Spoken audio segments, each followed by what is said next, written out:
Desperté con el ruido de un camión de mudanza en la puerta. Mi hijo estaba en la sala con una pareja desconocida.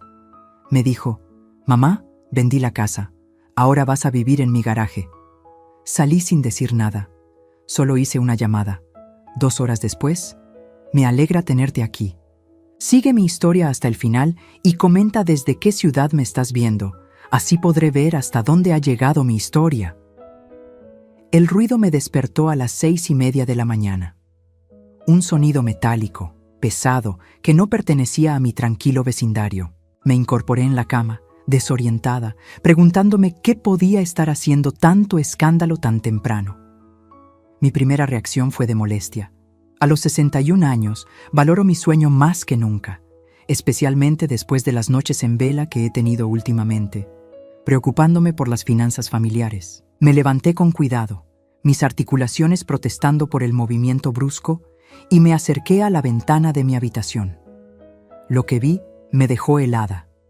Un camión de mudanzas gigantesco estaba estacionado frente a mi casa, con 2 hombres descargando cajas y muebles. Por un momento, pensé que se habían equivocado de dirección, que era para los vecinos, pero entonces vi mi sofá favorito, ese donde había amamantado a Felipe hace 33 años, siendo cargado hacia el camión.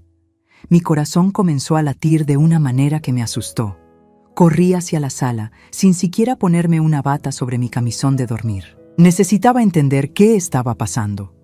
La confusión se transformó rápidamente en pánico cuando vi las cajas apiladas por toda mi casa, etiquetadas con mi nombre.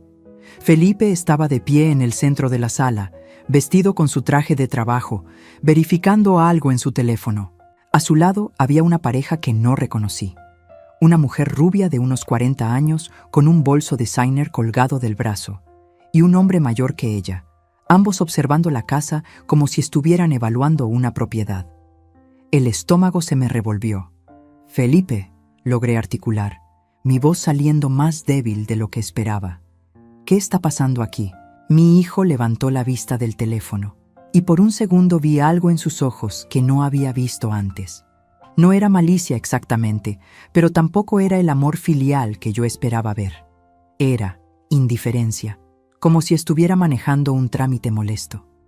«Buenos días, mamá», dijo, guardando el teléfono en el bolsillo.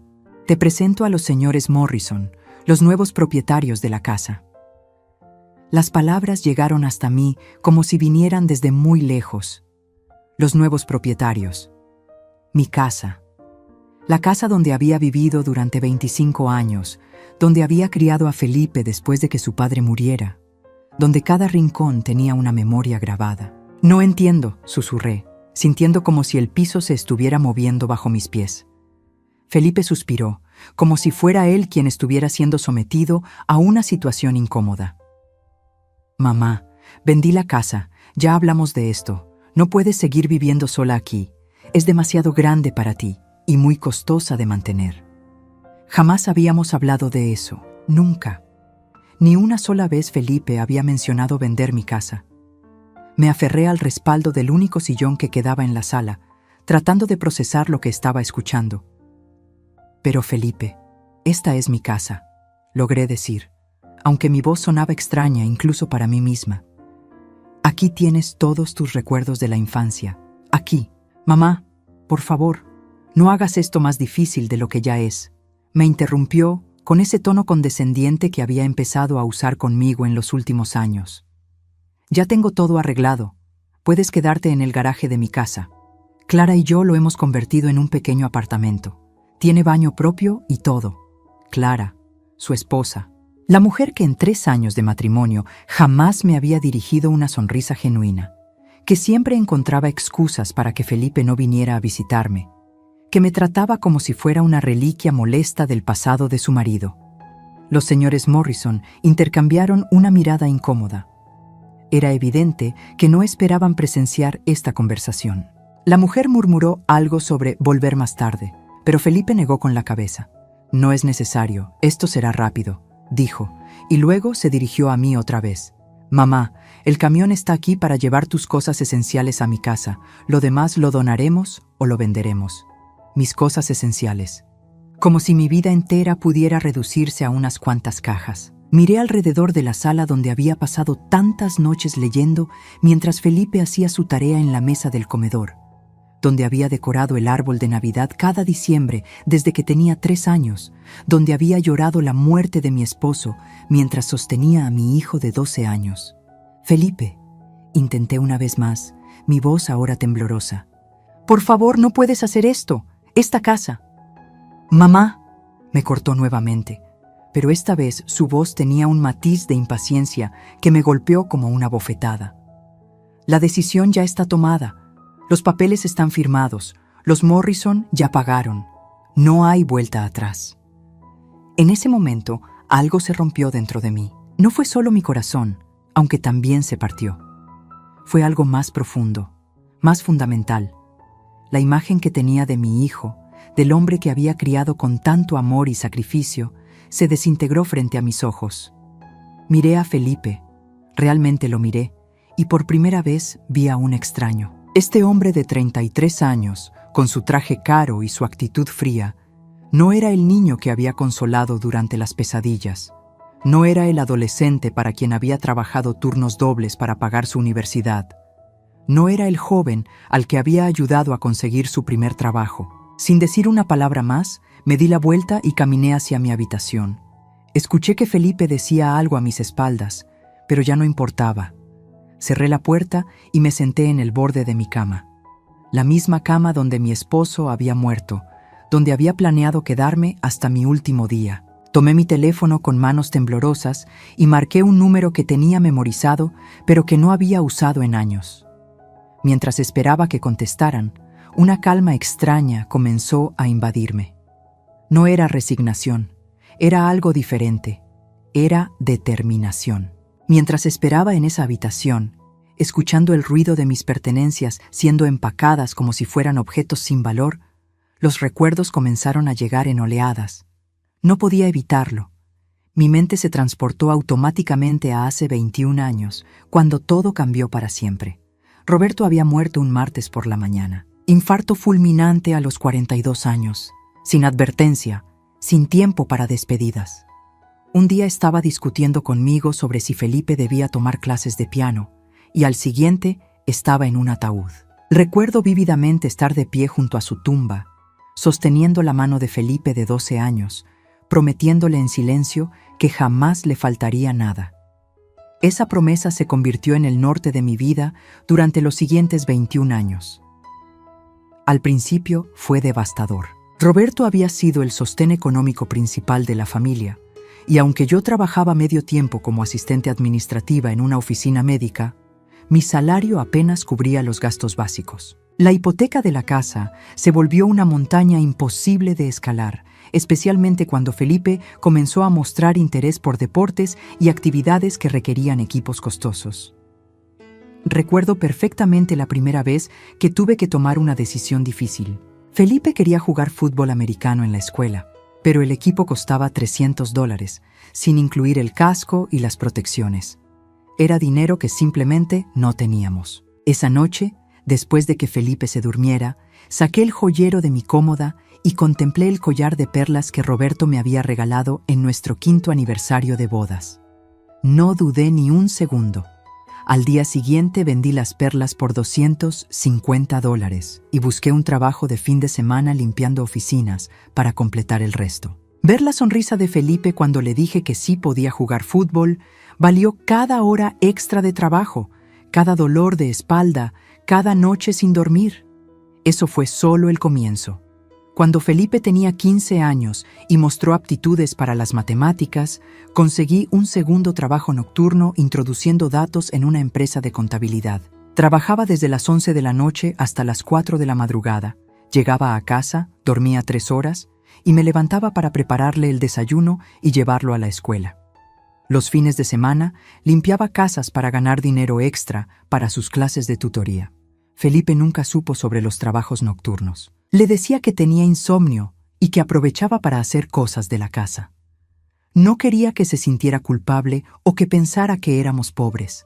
Quería que tuviera una infancia normal, que no cargara con las preocupaciones económicas que yo llevaba como una mochila pesada todos los días. Cuando llegó el momento de la universidad, las cosas se volvieron aún más complicadas. Felipe había sido aceptado en 3 universidades diferentes, pero ninguna le había ofrecido una beca completa. La matrícula de su primera opción costaba $25,000 al año, una cifra que me quitaba el sueño. Fue entonces cuando vendí mi anillo de compromiso, ese anillo que Roberto había elegido con tanto cuidado, ahorrando durante meses para comprármelo. Lo llevé a una casa de empeño en el centro de la ciudad, donde un hombre que olía a cigarro me ofreció $1,200 por él. No era suficiente, pero era un comienzo. También hipotequé la casa por segunda vez. El banco no quería darme el préstamo al principio. Decían que mis ingresos no eran suficientes para garantizar el pago. Tuve que suplicar, literalmente suplicar, explicándoles que mi hijo era brillante, que valía la pena la inversión. Finalmente accedieron, pero con una tasa de interés que me obligó a conseguir un tercer trabajo los domingos, cuidando a una anciana del vecindario. Durante los 4 años de universidad de Felipe, viví prácticamente como una ermitaña. No salía a cenar, no iba al cine, no me compraba ropa nueva. Cada centavo que ganaba iba destinado a su educación, a sus gastos de manutención, a los libros que necesitaba. Cuando Felipe me llamaba para pedirme dinero extra para actividades sociales o viajes con sus compañeros, nunca le dije que no. Trabajaba horas adicionales, vendía cosas de la casa, hacía lo que fuera necesario. El día de su graduación fue el más feliz de mi vida. Ver a Felipe caminar por ese escenario, recibir su diploma de ingeniería, saber que tenía un futuro brillante por delante, hizo que cada sacrificio valiera la pena. Lloré de orgullo cuando lo abracé después de la ceremonia. «Lo logramos, mijo», le susurré al oído. «¿Tu papá estaría tan orgulloso?» Después de la universidad, Felipe consiguió un buen trabajo en una empresa de construcción. Finalmente podía respirar un poco más tranquila. Pensé que los años difíciles habían terminado, que ahora podríamos disfrutar de una relación más relajada, tal vez incluso que él pudiera ayudarme a pagar los préstamos que había acumulado por su educación. Pero en lugar de eso, Felipe se mudó a su propio apartamento y comenzó a visitarme cada vez menos. Al principio lo entendí. Era normal que un joven independiente quisiera su propio espacio. Pero cuando conoció a Clara hace 4 años, las visitas se volvieron aún más esporádicas. Clara. Desde el momento en que Felipe me la presentó, supe que no le gustaba. Era sutil, pero perceptible. La forma en que miraba mi casa, como si fuera demasiado pequeña o anticuada. La manera en que sonreía cuando yo hablaba, como si mis palabras fueran irrelevantes. La forma en que siempre encontraba excusas para que Felipe no pasara mucho tiempo conmigo durante sus visitas. Después de que se casaron, las cosas empeoraron. Felipe comenzó a tratarme diferente, como si las opiniones y observaciones de Clara sobre mí hubieran echado raíces en su mente. Empezó a hacer comentarios sobre que la casa era demasiado grande para mí, sobre que estaba gastando mucho dinero en mantenimiento, sobre que tal vez sería más práctico si considerara mudarme a algo más apropiado para mi edad. Nunca pensé que llegaría hasta este punto. Nunca imaginé que el niño al que había dedicado mi vida entera me echaría de mi propia casa como si fuera una inquilina molesta. La llamada que había hecho desde mi habitación fue a Margaret, mi hermana menor, quien vivía a 3 horas de distancia. No habíamos hablado mucho en los últimos años, pero siempre mantuvimos una relación cordial. Cuando le expliqué lo que estaba pasando, su reacción fue de absoluta indignación.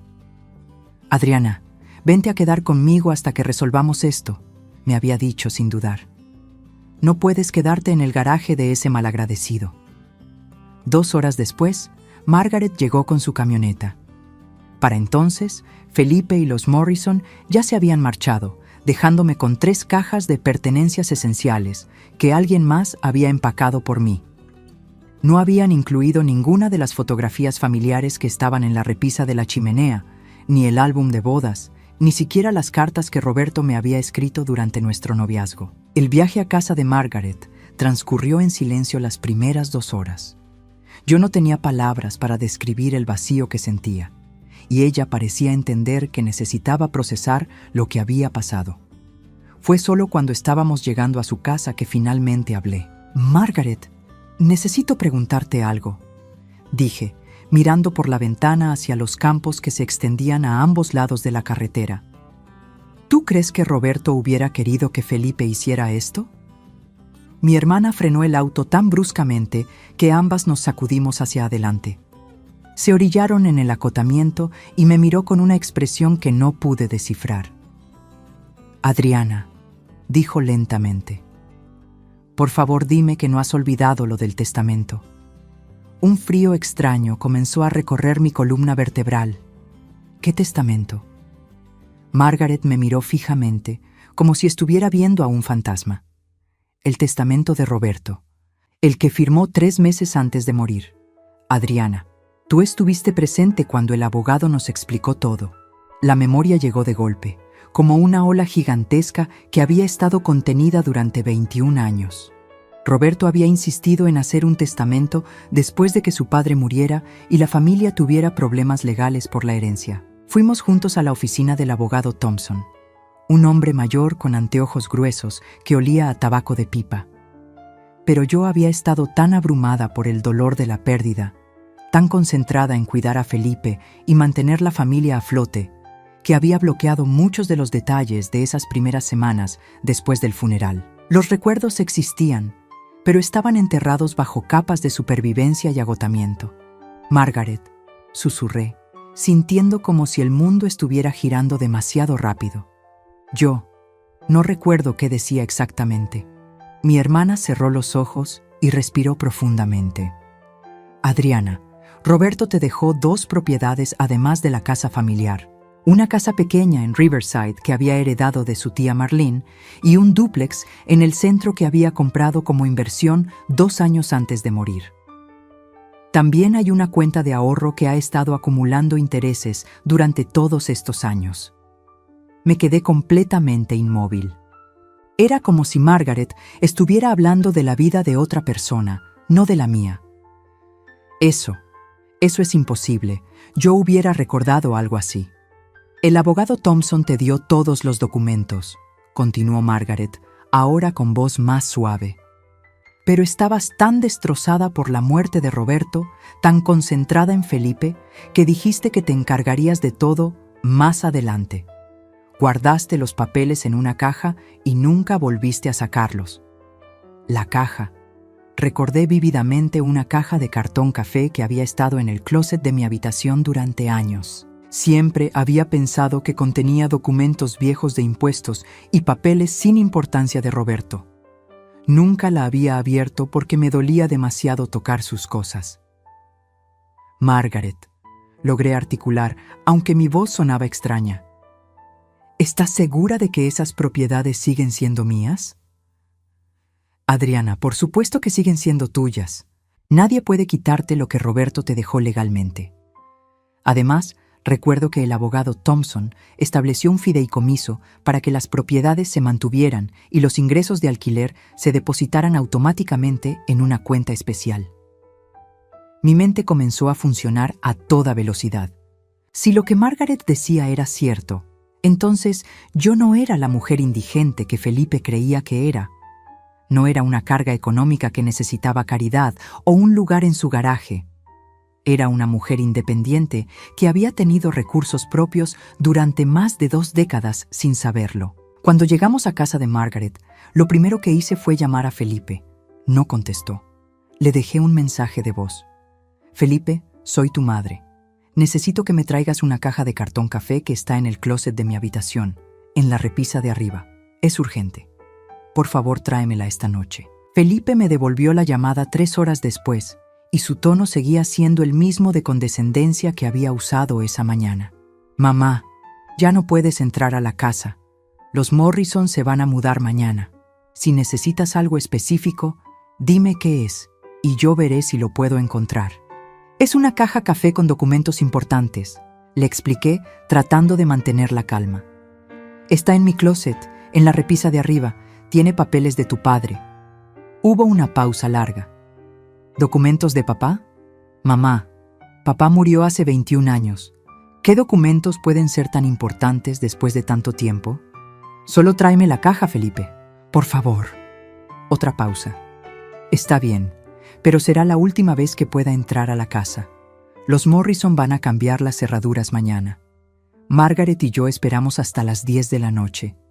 Cuando Felipe finalmente llegó, traía consigo no solo la caja, sino también a Clara. Ella se quedó en el auto mientras él subía los escalones del porche de Margaret, cargando la caja café que había estado esperándome durante 21 años. «Aquí está», dijo, dejando la caja en la mesa de la sala. «Espero que sea importante, porque tuve que mover muchas cosas para encontrarla». Esperé hasta que Felipe se fuera para abrir la caja. Margaret se sentó a mi lado en el sofá, ambas mirando el cartón deteriorado por los años, como si contuviera explosivos. Dentro encontré exactamente lo que Margaret había descrito. El testamento original de Roberto, copias de las escrituras de 2 propiedades que ni siquiera recordaba que existían. Estados de cuenta de una cuenta de ahorros que mostraba depósitos mensuales automáticos durante 21 años. Y una carta escrita a mano por Roberto, dirigida específicamente a mí. Con manos temblorosas, abrí la carta de mi esposo muerto. Su letra familiar me golpeó como un puñetazo en el estómago.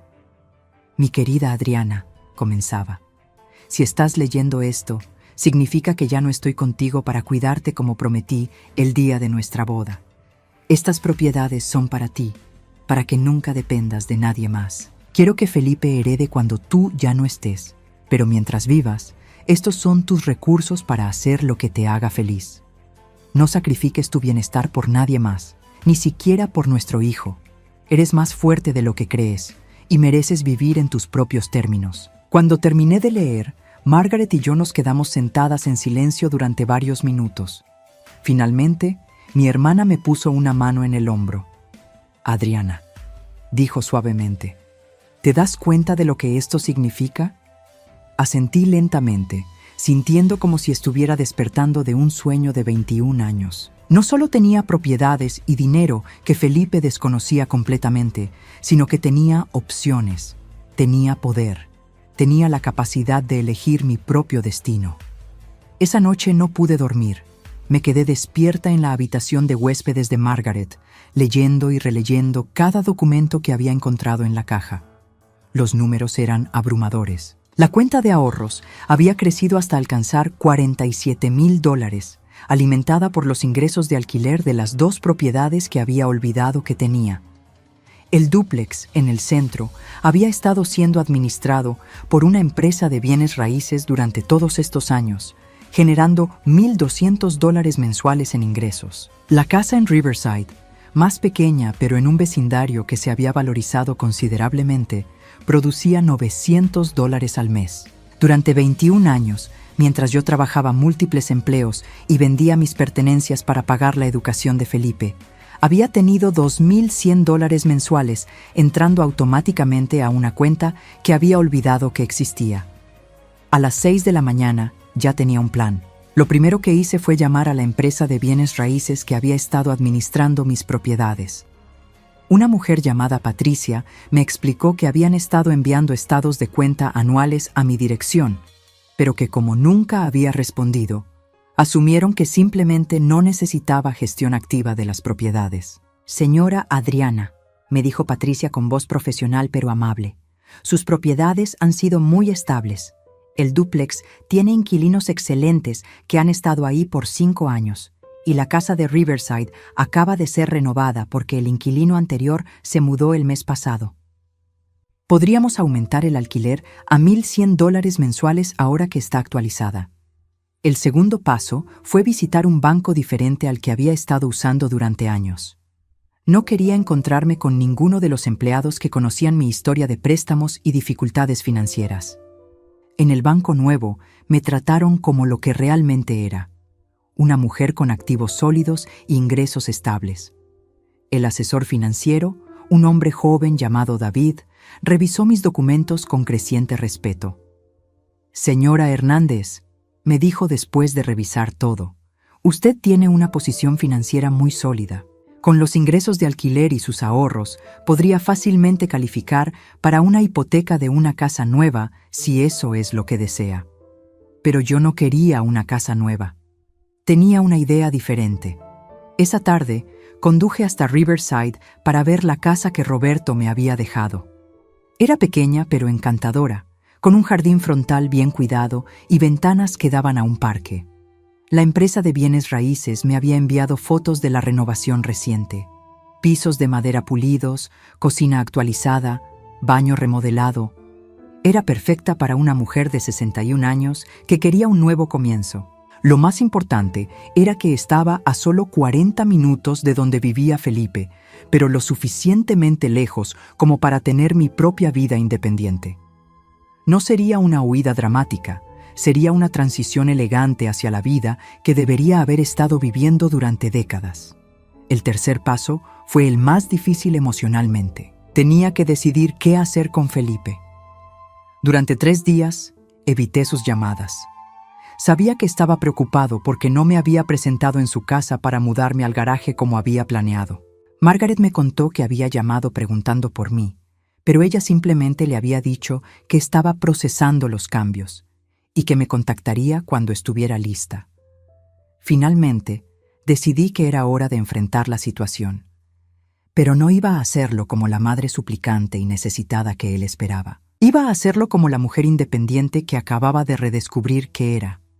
Llamé a Felipe un jueves por la mañana, mientras estaba en mi nueva oficina temporal en casa de Margaret, rodeada de todos los documentos financieros que había estado organizando. «¡Mamá!», contestó en el segundo timbre y su voz sonaba aliviada. «¿Dónde has estado? Clara y yo hemos estado preparando el garaje para ti. Ya compramos un sofá-cama y todo». «Felipe», le dije con voz tranquila, «necesitamos hablar. ¿Puedes venir a casa de Margaret esta tarde?» «¿Hablar de qué?» «Mamá, solo ven a casa. Todo está listo para ti aquí». «No voy a ir a tu casa, Felipe.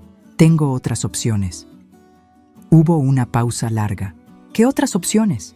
«Mamá, no tienes trabajo, no tienes dinero. Vendí la casa porque necesitabas liquidez». «Felipe», lo interrumpí suavemente.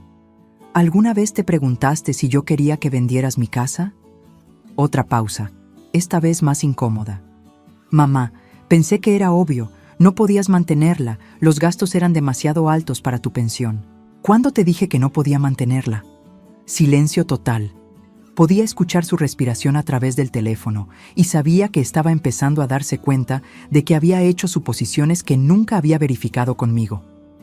«Felipe, ven esta tarde a las 4. Hay cosas que necesitas saber». Cuando colgué, Margaret me miró con admiración. «Adriana, no te había escuchado hablar con esa autoridad en años». Tenía razón. Durante décadas había sido la madre que pedía disculpas por existir, que agradecía cualquier migaja de atención de su hijo, que nunca cuestionaba sus decisiones porque estaba demasiado agradecida de que la incluyera en su vida. Pero esa mujer había muerto el día que Felipe me echó de mi propia casa. La mujer que había tomado su lugar tenía información, tenía opciones y tenía la determinación de usarlas. Felipe llegó a las 4 en punto, pero no vino solo. Clara estaba con él, lo cual me molestó pero no me sorprendió. Durante los últimos 3 años, había notado que Clara raramente permitía que Felipe tuviera conversaciones importantes conmigo sin estar presente. «Hola, Adriana», me saludó Clara con esa sonrisa falsa que había perfeccionado. «Felipe me contó que has estado evitando mudarte al garaje. Espero que no sea porque piensas que no es lo suficientemente bueno. Realmente nos esforzamos mucho en arreglarlo para ti». Margaret, que estaba sentada a mi lado en el sofá, le dirigió a Clara una mirada que podría haber congelado el infierno. Mi hermana nunca había tenido paciencia para la hipocresía. «Siéntense», les dije, señalando las sillas frente a nosotras. «Tenemos mucho de qué hablar». Felipe se veía incómodo, como si finalmente estuviera empezando a darse cuenta de que había cometido un error grave. Clara, por el contrario, parecía irritada por tener que participar en lo que obviamente consideraba un drama innecesario. Saqué la caja de documentos y la puse en la mesa de centro entre nosotros. «Felipe, ¿recuerdas cuando fuiste a buscar esta caja para mí?», asintió, mirando la caja con curiosidad. «Sí, dijiste que había documentos importantes de papá». «Exactamente», confirmé, abriendo la caja y sacando el testamento. Esto es el testamento de tu padre. ¿Alguna vez te preguntaste qué me había dejado además de la casa donde creciste? Clara se inclinó hacia adelante, obviamente interesada en cualquier mención de herencias o propiedades. Felipe frunció el ceño. Mamá, pensé que papá solo nos había dejado la casa familiar. Nunca mencionaste que hubiera otras cosas. Sonreí, pero no fue una sonrisa cálida. No las mencioné porque durante 21 años olvidé que existían. Estaba tan concentrada en cuidarte, en sacrificar todo por tu futuro, que nunca me tomé el tiempo de revisar adecuadamente lo que tu padre me había dejado para cuidar de mí misma. Puse los estados de cuenta bancarios sobre la mesa, junto con las escrituras de las 2 propiedades. Tu padre me dejó una casa en Riverside y un dúplex en el centro. También estableció una cuenta donde se han estado depositando los ingresos de alquiler durante todos estos años. Felipe palideció visiblemente. Clara, por el contrario, se puso tensa como un gato listo para atacar. El silencio que siguió a mi revelación fue ensordecedor. Felipe miraba los documentos como si estuvieran escritos en un idioma extranjero, mientras Clara había adoptado esa expresión calculadora que yo había aprendido a reconocer durante los últimos 3 años. Era la misma cara que ponía cuando estaba evaluando una situación para determinar cómo podía beneficiarse de ella. «Mamá», Felipe finalmente logró articular, su voz sonando extraña y distante. ¿Estás diciendo que has tenido propiedades y dinero durante todos estos años? No solo eso, respondí manteniendo mi voz calmada pero firme. He estado recibiendo $2,100 mensuales en ingresos de alquiler durante 21 años. Dinero que se ha estado acumulando en una cuenta porque yo ni siquiera sabía que existía. Clara se inclinó hacia adelante bruscamente, ya no pretendiendo desinterés. ¿Cuánto dinero estamos hablando exactamente? La directa pregunta de Clara me confirmó lo que había sospechado durante años. Su interés en mí siempre había sido financiero. No era coincidencia que hubiera empezado a presionar a Felipe para que vendiera mi casa costosa, poco después de conocerme. Ahora entendía por qué. Estamos hablando de $47,000 en efectivo, respondí, observando cómo los ojos de Clara se iluminaron como luces de neón. Más 2 propiedades que han estado generando ingresos estables durante más de 2 décadas. Felipe se hundió en su silla como si hubiera recibido un golpe físico. Mamá, yo no sabía. Pensé que estabas luchando económicamente. Pensé que vendiendo la casa te estaría ayudando a tener liquidez para... ¿Para qué, Felipe? Lo interrumpí, sintiendo una extraña calma. ¿Para sobrevivir en tu garaje? ¿Para depender de tu caridad? Por primera vez en años vi lágrimas en los ojos de mi hijo, pero yo ya había pasado por mi periodo de llanto. Ahora era tiempo de aclaraciones. Déjame explicarte algo más, continué, sacando los cálculos que había hecho durante los últimos días. Durante tu universidad gasté aproximadamente $120,000 entre matrícula, libros, manutención y gastos extras. Vendí mis joyas, hipotequé la casa 2 veces, trabajé 3 empleos simultáneos. Margaret, que había permanecido silenciosa hasta ese momento, añadió suavemente: Adriana, enséñales las fotografías. Había traído un álbum que Margaret había guardado durante años. Se lo pasé a Felipe, quien lo abrió con manos temblorosas. Las fotografías mostraban claramente mi transformación durante esos años. Desde una mujer de 40 años que sonreía con facilidad, hasta una mujer demacrada por el trabajo excesivo, con ojeras permanentes y ropa que claramente había visto días mejores.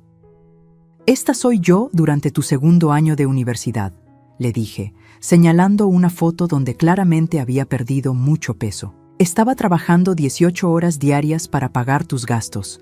En esta otra», cambié de página, «acababa de vender el anillo de compromiso de tu padre para cubrir los libros de tu último semestre». Felipe cerró el álbum bruscamente, como si las imágenes le causaran dolor físico. «Mamá, por favor, para. Yo no sabía». «No sabías porque nunca preguntaste», respondí sin crueldad, pero con firmeza. Durante 4 años, Cada vez que me llamabas pidiendo dinero extra, yo encontraba la manera de conseguirlo. Nunca te dije que no, nunca te expliqué el costo personal de esos, si es constantes. Clara, quien había estado inusualmente callada durante este intercambio, finalmente habló. Bueno, eso fue tu elección, Adriana. Nadie te obligó a hacer esos sacrificios. La habitación se llenó de una tensión tan espesa que se podía cortar con un cuchillo. Margaret se enderezó en su asiento, claramente lista para saltar en mi defensa, pero levanté una mano para detenerla. Esta era mi conversación. Tienes razón, Clara, dije, mirándola directamente a los ojos. Fue mi elección. Así como ahora es mi elección decidir qué hacer con mi vida y mis recursos. Felipe levantó la cabeza, algo de esperanza brillando en sus ojos. Mamá, si tienes esas propiedades, entonces no necesitas vivir en el garaje. Puedes vivir en una de ellas, ¿verdad? Y nosotros podemos visitarte y... Felipe, lo interrumpí suavemente. Creo que no entiendes la magnitud de lo que ha pasado. Me levanté y caminé hacia la ventana, necesitando un momento para organizar mis pensamientos. Durante 21 años había estado viviendo una mentira que yo misma me había contado. Que mi único valor radicaba en lo que podía dar, en lo que podía sacrificar por mi hijo. Pero Roberto había tratado de protegerme de exactamente esa situación, dejándome recursos para que nunca dependiera de nadie más. Vendiste mi casa sin consultarme, continué, aún dando la espalda. No solo eso, sino que tomaste esa decisión basándote en suposiciones que nunca verificaste conmigo. Asumiste que era pobre, asumiste que necesitaba tu ayuda, asumiste que no tenía opinión sobre dónde quería vivir. Me volteé para enfrentarlos. Pero lo más doloroso no es que vendieras la casa, es cómo lo hiciste. Me despertaste con camiones de mudanza en la puerta. Me presentaste a los compradores como si yo fuera un mueble que había que reubicar. Me ofreciste refugio en tu garaje como si fuera un acto de caridad extraordinaria. Felipe abrió la boca para hablar, pero continué antes de que pudiera interrumpirme. Y cuando traté de explicarte que esa era mi casa, que tenía recuerdos ahí, que no había acordado venderla, me dijiste que no hiciera las cosas más difíciles de lo que ya eran, como si mis sentimientos fueran una inconveniencia en tus planes. Las lágrimas ahora corrían libremente por las mejillas de Felipe. Mamá, lo siento, no pensé. Creí que estaba haciendo lo correcto. ¿Lo correcto para quién, Felipe?, pregunté, regresando a mi asiento. ¿Para mí, que perdí mi hogar sin advertencia? ¿O para ti y Clara, que ahora tendrían una casa libre de hipoteca y una suegra convenientemente almacenada en el garaje? Clara se puso de pie abruptamente, su máscara de civismo finalmente cayendo. Espera un momento, Adriana. No nos hagas quedar como los villanos aquí. Felipe estaba preocupado por ti. Pensábamos que estabas luchando económicamente. ¿Basándose en qué evidencia?, le pregunté directamente. Clara vaciló, obviamente dándose cuenta de que no tenía una respuesta sólida. Bueno, tú, siempre parecías preocupada por el dinero, y la casa era vieja, necesitaba reparaciones. La casa estaba perfectamente mantenida, la corregí. Y si parecía preocupada por el dinero, era porque había gastado mis ahorros en la educación de Felipe y estaba pagando los préstamos que había tomado para ese propósito. Préstamos que, por cierto, seguía pagando hasta la semana pasada. Felipe levantó la cabeza bruscamente. ¿Seguías pagando préstamos por mi universidad? 20 años después de tu graduación, sí. El último pago se realizó hace 10 días. El impacto de esta información fue visible en Felipe. Se veía como si acabara de darse cuenta de que había estado viviendo en una burbuja de ignorancia autoimpuesta durante años. Pero ahora entiendo algo más, continué, sintiendo una claridad que no había tenido en décadas. Clara, tú sabías que la casa estaba libre de hipoteca, ¿verdad? Por eso la presión constante para que Felipe me convenciera de venderla. Clara se puso rígida. No sé de qué estás hablando. Felipe, me dirigí a mi hijo, ignorando a Clara completamente. ¿Cuándo fue la primera vez que Clara sugirió que yo debería vender la casa? Felipe frunció el ceño, claramente tratando de recordar. Fue después de que nos casamos. Dijo que la casa era demasiado grande para ti y que podrías usar el dinero para... ¿Para qué, Felipe? para vivir más cómodamente, terminó débilmente. ¿Y dónde sugirió que viviera después de vender? Felipe palideció aún más. Dijo que podrías rentar un apartamento pequeño o venir a vivir con nosotros. En el garaje, completé por él. Por primera vez desde que había comenzado esta conversación, Clara mostró verdadera incomodidad.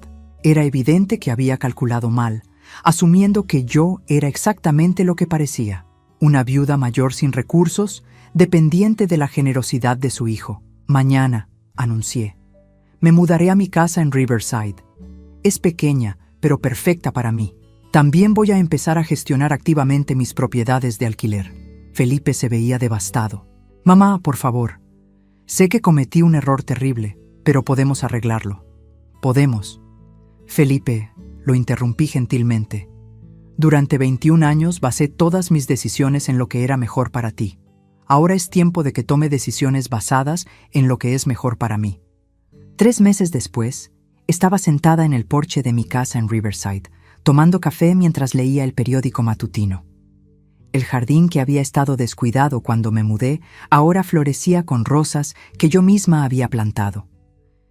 Era un sábado por la mañana de octubre, y el aire fresco me recordaba por qué siempre había amado esta época del año. La casa había resultado ser aún más perfecta de lo que había imaginado. Pequeña pero luminosa, con 2 habitaciones, una cocina acogedora y un baño que había sido completamente renovado antes de mi llegada. Lo más importante era que era mía, completamente mía, sin hipotecas, sin deudas, sin compromisos con nadie más que conmigo misma. Durante estos meses había redescubierto partes de mí que había olvidado que existían. Había empezado a tomar clases de pintura en el centro comunitario local, algo que siempre había querido hacer, pero para lo que nunca había tenido tiempo cuando trabajaba múltiples empleos. También me había unido al club de jardinería del vecindario, donde había hecho amigas que me apreciaban por quien era ahora, no por los sacrificios que había hecho en el pasado. Mi rutina diaria había adoptado un ritmo que jamás había experimentado. Despertar cuando mi cuerpo estaba listo, no cuando una alarma me obligaba. Desayunar lentamente mientras planeaba el día. Dedicar tiempo a actividades que me daban placer genuino. Era una vida simple, pero era mi vida, diseñada completamente según mis propios términos. El teléfono sonó, interrumpiendo mi tranquila mañana.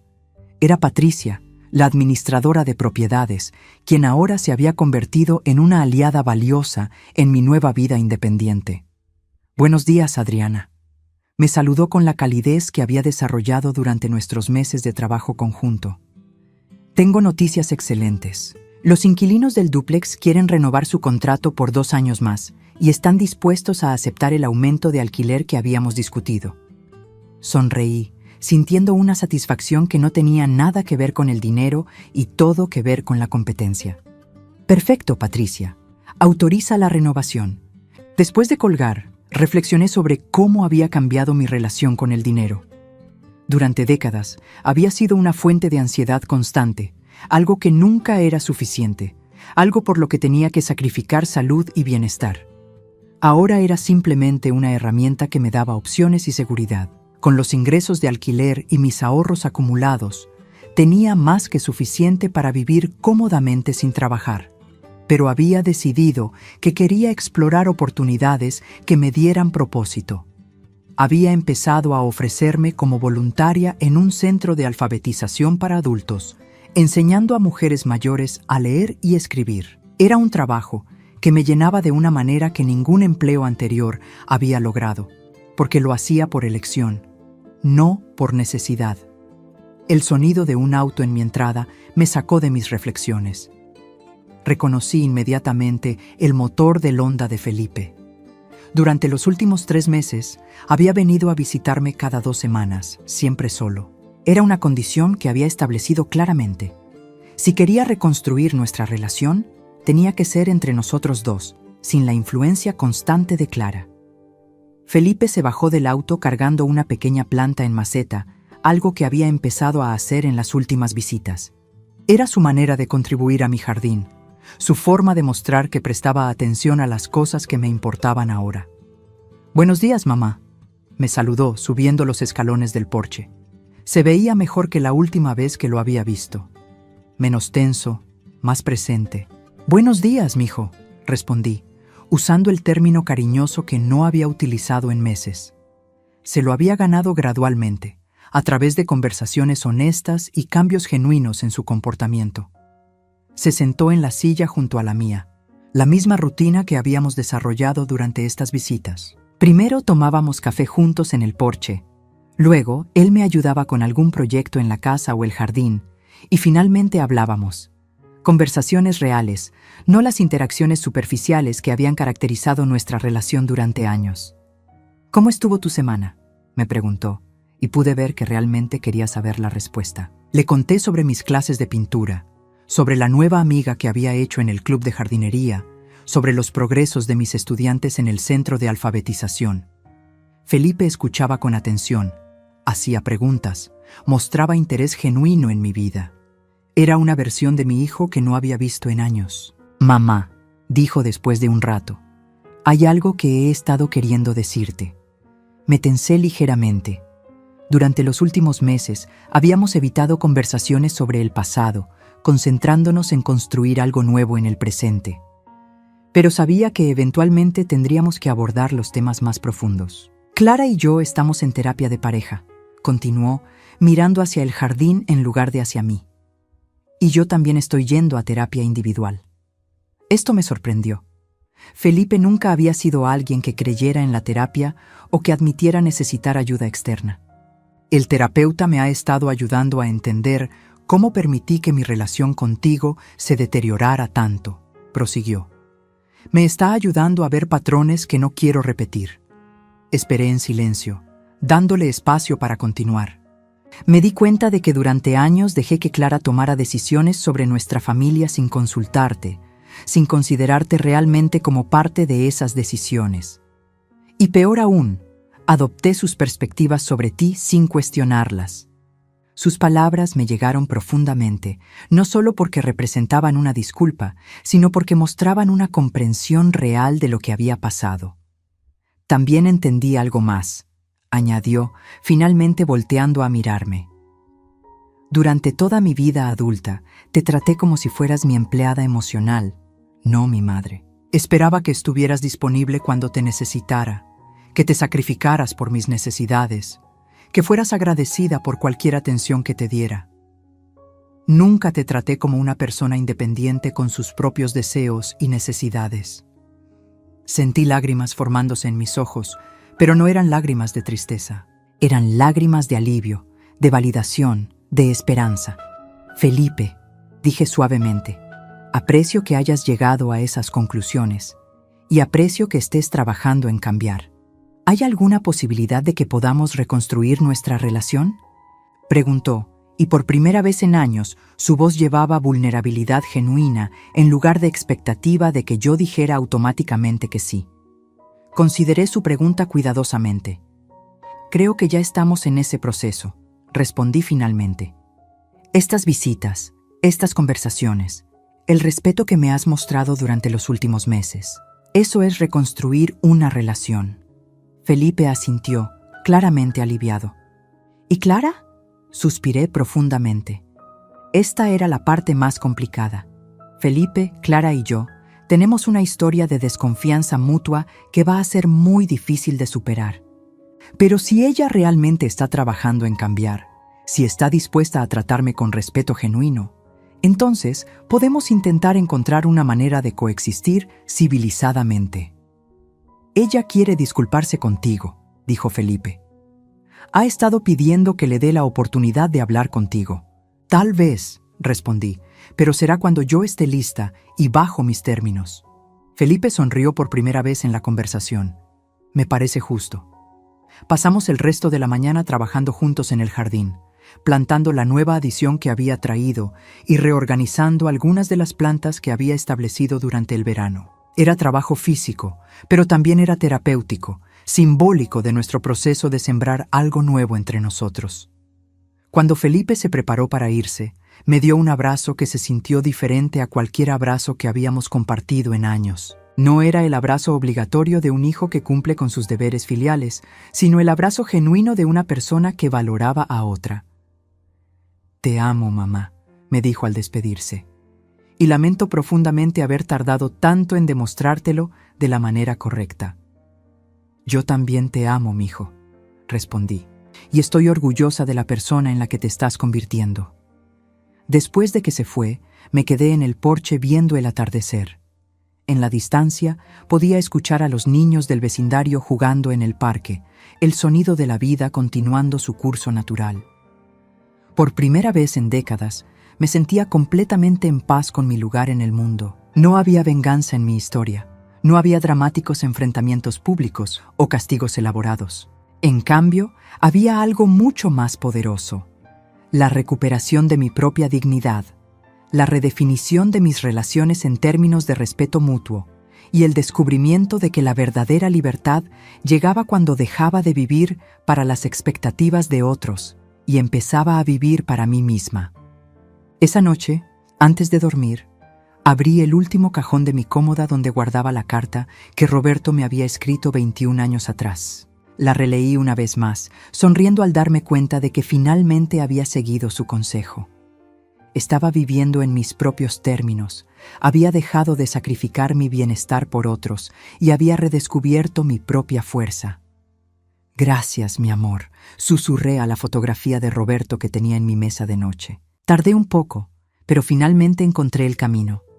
Y por primera vez en 21 años me dormí no solo contenta, sino genuinamente feliz con la vida que había elegido para mí misma.